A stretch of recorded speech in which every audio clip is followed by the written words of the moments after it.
I'm Victoria Rydberg-Nania. I'm with the Department of Public Instruction, and we are partners in Green and Healthy Schools, Wisconsin.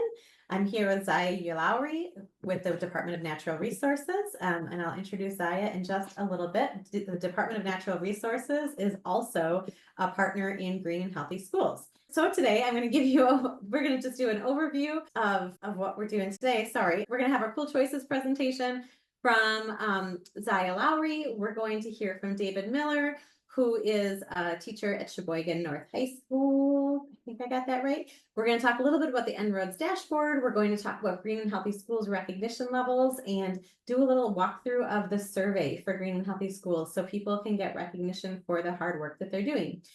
All right, so Green and Healthy Schools Wisconsin is really a movement. It started out as just a recognition program where we provided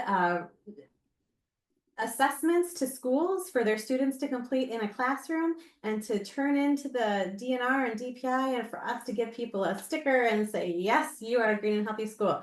And really, over the last 20 years that we've had Green and Healthy Schools, it has transformed into a movement across Wisconsin, where we are really trying to help schools cultivate a culture of sustainability, where they are reducing environmental impact and cost, improving health and wellness, and increasing environmental literacy. And so when we think about Green and Healthy Schools, we don't think about any one of those in isolation, but we really want to think about this culture of sustainability spanning policy and practices and what we do in the classroom and how people behave in our schools, right? So really thinking about this holistic picture of sustainability to embrace that culture. And so today is the first of our Green and Healthy Schools webinars. And today we're focused on cool choices. And the reason we talk about this in September is because September is a month where we really think about community within Green and Healthy Schools. And we think about, coming back to school, we're trying to build community in our school, we're trying to establish our school partnerships with our community partners. And so Cool Choices is a way that we can build community within our Green and Healthy School.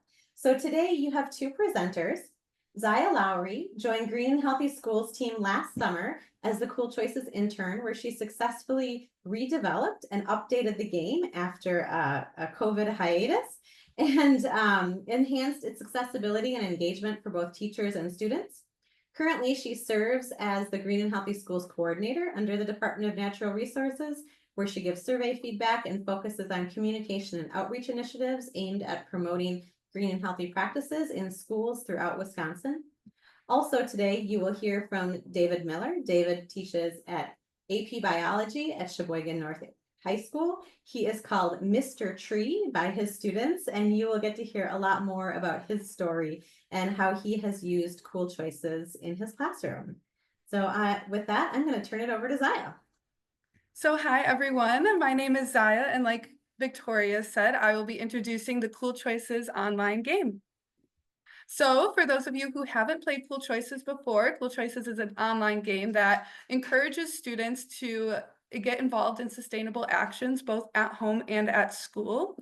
Cool Choices is a 4-week gaming period during the month of April where students can get involved in Earth Day activities, compete against other schools, and interact with Wisconsin education collaborators or our Green and Healthy School providers. And so with that, I'll kind of get into how to play the game, how to implement the game in your school, and what that looks like. So let's start with, why should we play Cool Choices? Well, not only will you be interacting with your school community, but also by taking these actions, you are saving money by conserving water, energy, and other resources. Students are able to improve their environmental literacy through playing the game and enhancing teamwork. And you can also win prizes and have fun, which what student doesn't want to have fun?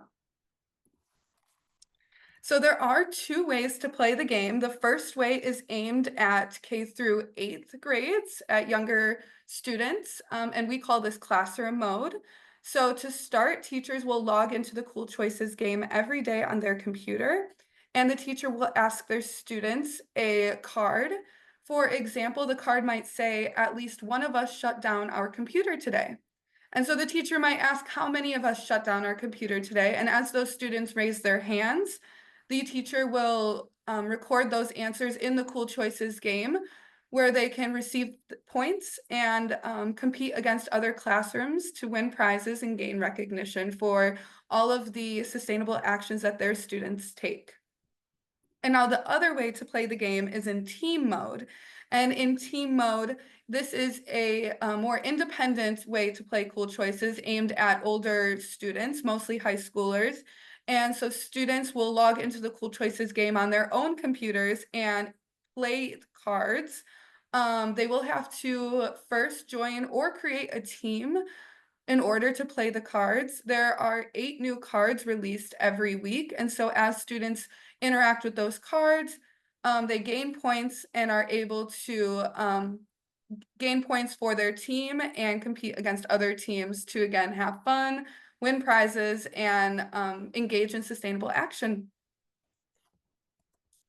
So you can play this game either as a classroom or as an entire school, and that is completely up to the educator that is implementing the Cool Choices game in their school.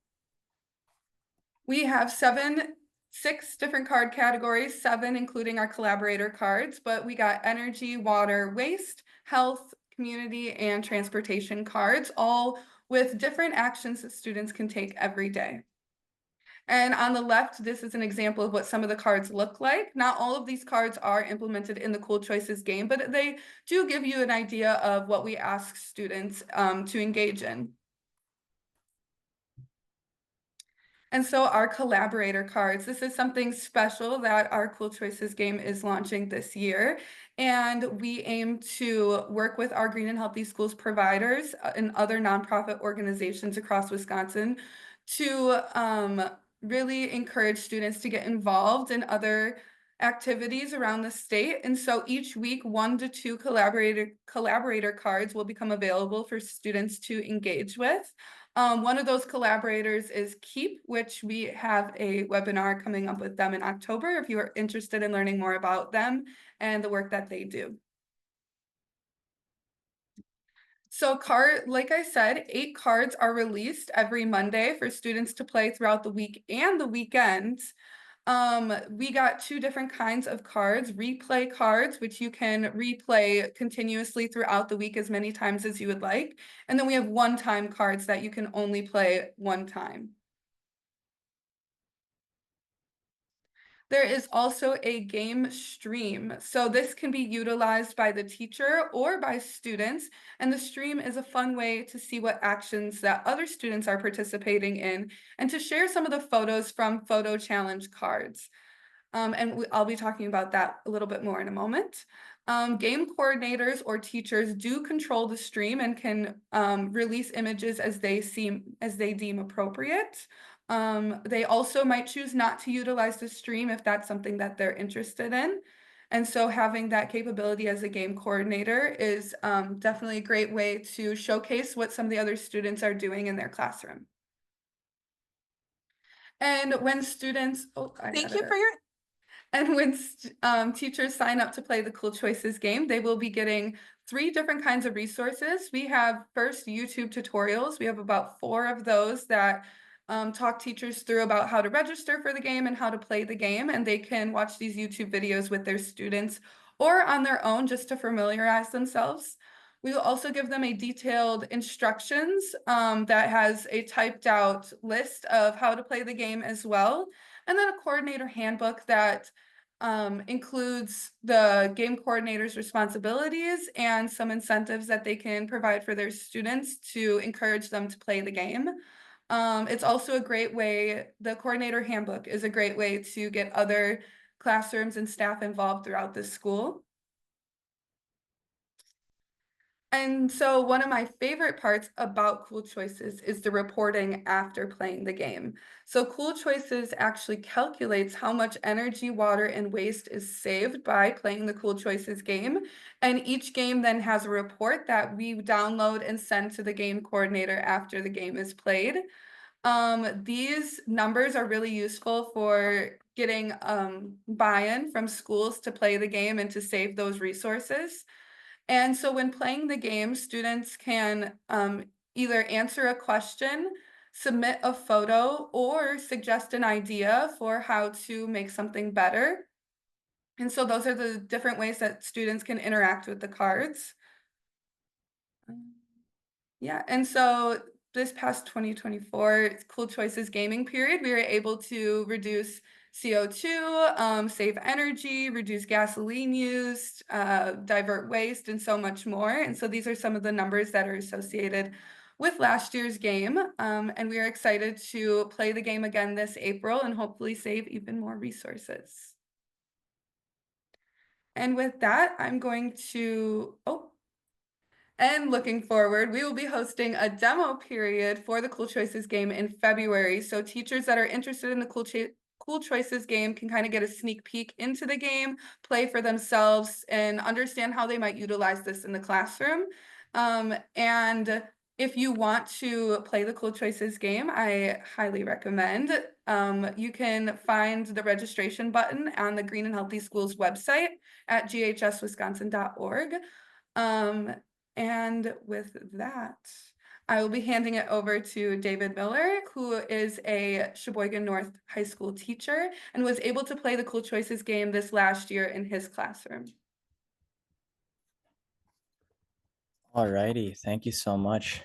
So yeah, so I'm gonna go ahead and just make sure I have my slides up here so I can talk a little bit about my experience. So yeah, thank you so much for having me. So yeah, it was a great experience. We played during the round that occurred in April, so in the lead up to Earth Month. I suppose I should probably share my slides here somehow with the group. Let me just go ahead and see if I remember how to do that.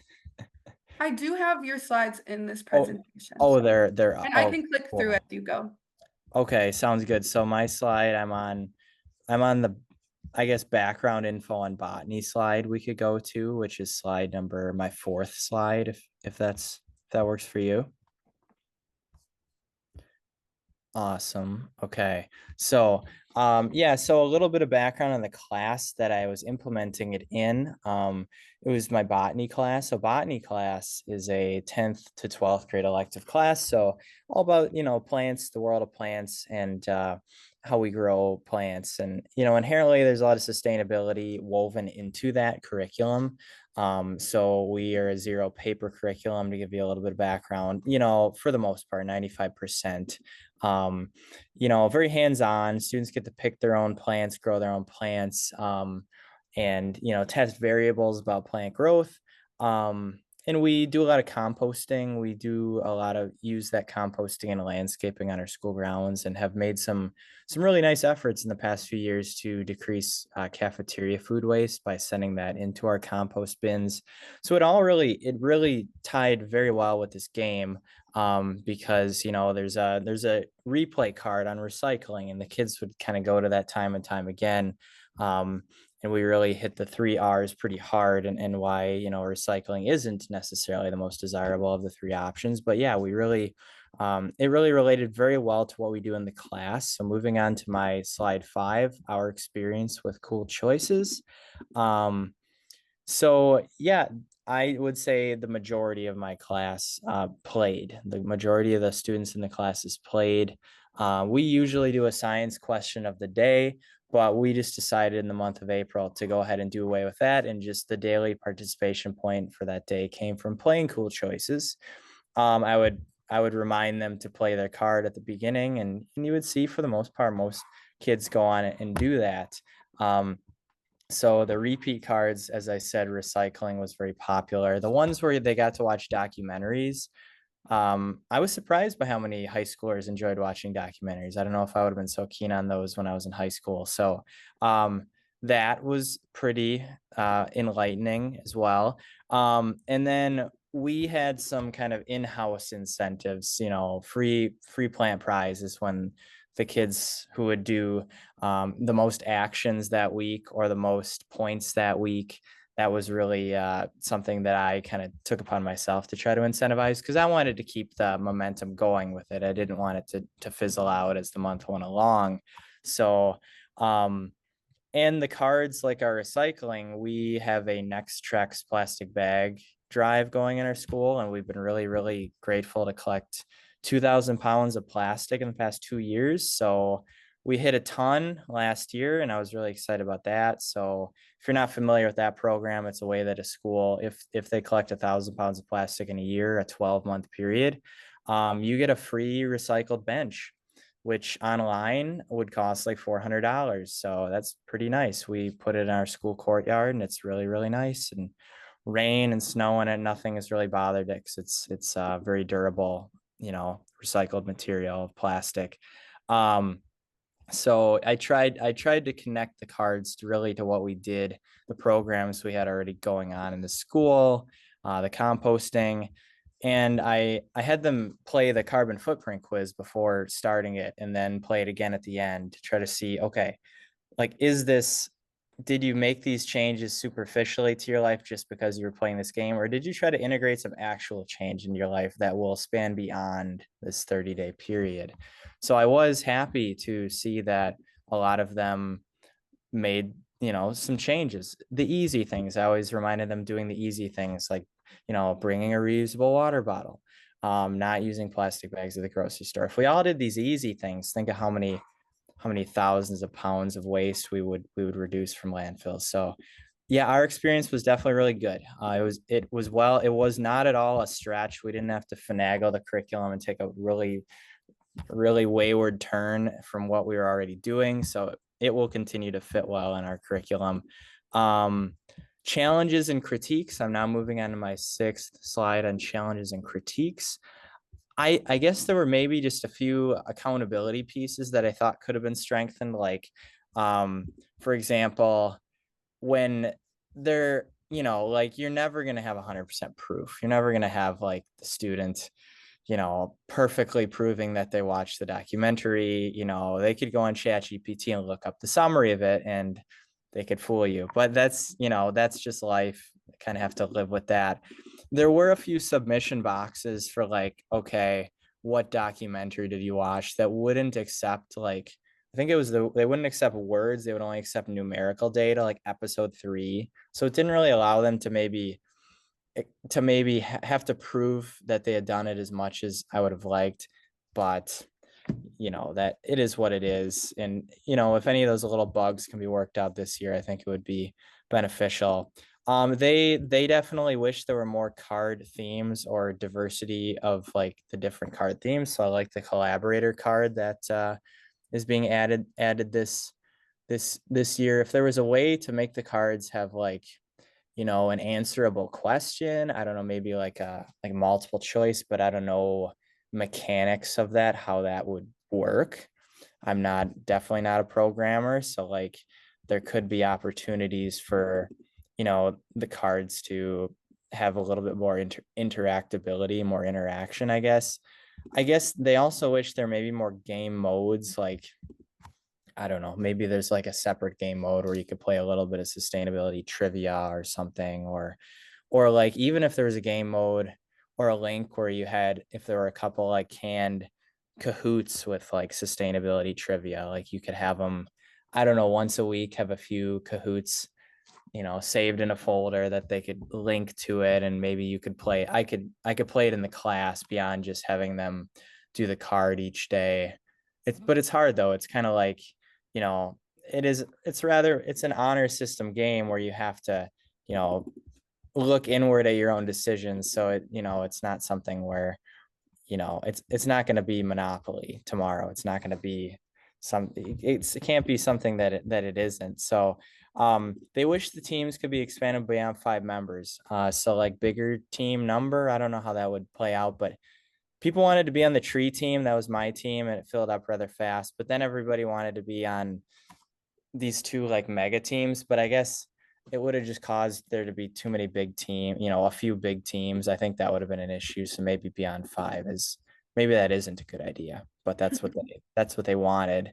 And then they thought like maybe there could be more diversity in like the themes of the cards, like not the format of the card, like is it a replay or is it a collaborated card, but like the themes, like what can we think outside the box, like what are other ways we could be sustainable, beyond just tree planting, recycling, but and maybe bringing it back down to their level a little bit more, like trying to think of even what are more simple tasks that the average person can do to cut down on waste. Like, I don't know, for example, buying buying stuff in cardboard versus plastic, or like something that's more recyclable, or you know yeah, maybe just more card diversity. They weren't very specific.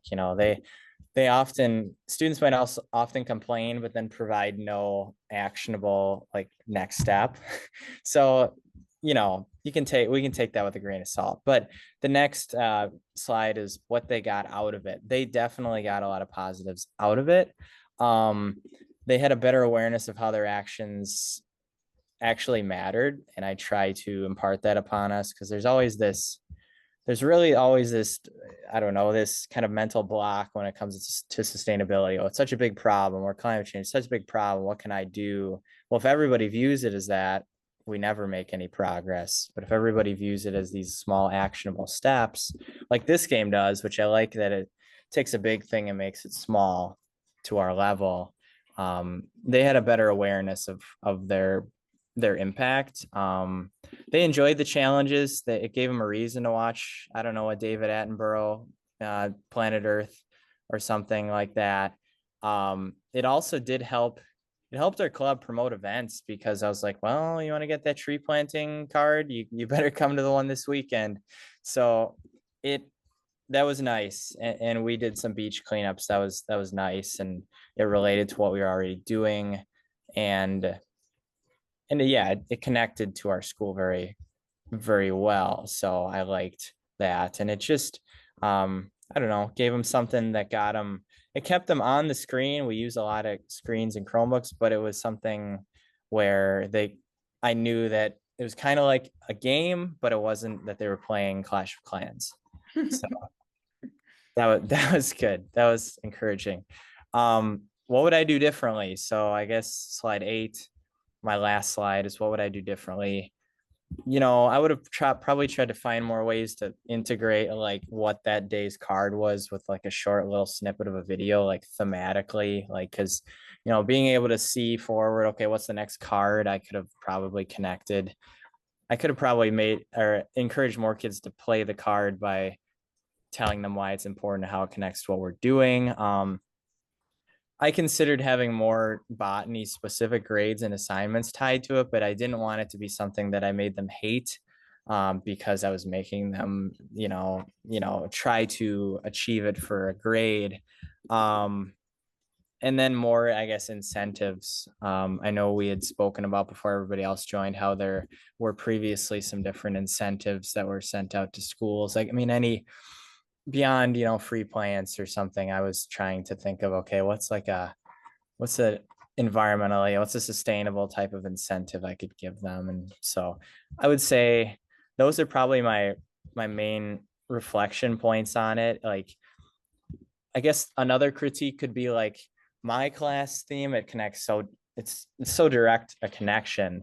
It would be maybe if there's ways, to make the cards diverse in their theme, or a little bit more card themes, is there a way to make it so it could connect to like a tech ed class, or like, oh, you use this building material instead of that one? Are there ways we could make it more integratable into non-science curriculums, or ones that aren't as commonly thought of as being like where we teach about that stuff? So, but that's a challenge. So yeah, I can definitely probably drop it there, and I don't want to take up too much time, but those were my thoughts and reactions on the game. Thank you, David. And just for a little background too, this was Sheboygan North's report that we gave to them after the game. And so for them playing the Cool Choices game for 4 weeks, they were able to save $215, almost more than 2,000 pounds of carbon dioxide, 1,500 kilowatts of electricity, and even more than that. So they did amazing work at Sheboygan North High School, and I appreciate all the effort that you put into implementing the game in your classroom, David. And thank you also for pointing out some of those critiques that we had last year. Thankfully, I was able to fix some of those card glitches, enhance some of the ways that the cards actually ask the students questions, fix some of the cards that only had like numerical values and actually being able to type answers into those cards, which is great. And I liked a lot of your other feedback. I think those are great things to consider for our upcoming game. And thankfully, we have a lot of time before April. So I think that we can manage to make it a little bit more fun and interactive for students to engage with. And so with that, I'm going to move into the En-ROADS dashboard and how this connects to Cool Choices and Green and Healthy Schools in general. So the En-ROADS dashboard is an online simulator that provides educators, policymakers, and the public with the ability to test and explore cross-sector climate solutions. And this simulator is free and open to the public for use. And so the way that we want to utilize this for Cool Choices is that the En-ROADS dashboard allows you to manipulate some of the resources and ways that we interact with our environment to show how much greenhouse gas can be saved or emitted based on, how energy efficient your building is, or how much carbon dioxide you have removed from your area if you've planted a lot of trees and so on. So some of the ways that Cool Choices ties into this dashboard is with incentivizing renewable energy, definitely enhancing transportation by thinking about that energy efficiency, promoting like bike to school, walk to school, and that kind of those kinds of efforts. And similarly reducing waste in your school and so on. And so this dashboard is a really cool way to see how the effects of what you're doing in the classroom is impacting our climate and our environment. And to go on from there, I'm going to talk a little bit about the Green and Healthy Schools Initiative and how Cool Choices is a pathway into becoming a U.S. Department of Education Green Ribbon School. And so we have 4 different levels of recognition at Green and Healthy Schools, from sprout level to seedling to sapling, and finally sugar maple schools. And all of those different levels have different ways in which you can become that level. But basically, once you get to that sugar maple school status and work your way to that, we nominate you as a school to become a green ribbon school. And with that, you get awards, you get to go to Washington, D.C., you get to come to the State of Education address, which is where we were today, encouraging other schools to participate in green and healthy initiatives, and so on and so forth. So if you think that your school is even just beginning in their green and healthy movement, we recommend filling out our survey so that we can help you grow that movement by either connecting you with organizations and providers that can help you in different areas, whether that's waste, energy, water, and so on and so forth. And then also so that we can utilize that data at the DNR and DPI to show that Wisconsin is growing in their green and healthy schools initiatives. And if you'd like to know more about that, feel free to go to ghswisconsin.org, where you can find some more information and videos on how to get started. And yeah, so with that, with becoming a green and healthy school, we do ask schools to fill out our annual survey so that we get that data and that we can see what your school is up to and hopefully nominate that school. And so Cool Choices ties into our annual survey through that community engagement piece. And so here are some of the questions that we ask teachers or any staff member at schools to look into when it comes to community engagement. And so ways that schools can engage in our surveys, if they have a green team, if they have other clubs or organizations on school that are related to nature, other organizations, and so on and so forth. Even if teachers and staff have participated in professional development trainings, that counts towards becoming a green and healthy school as well. So not necessarily having to hit all of these answers, but also just recognizing like where your school is right now and where you could grow in the future. And then this is accessible via the workbook that I sent out to registrants and also accessible on our website too to fill out the survey.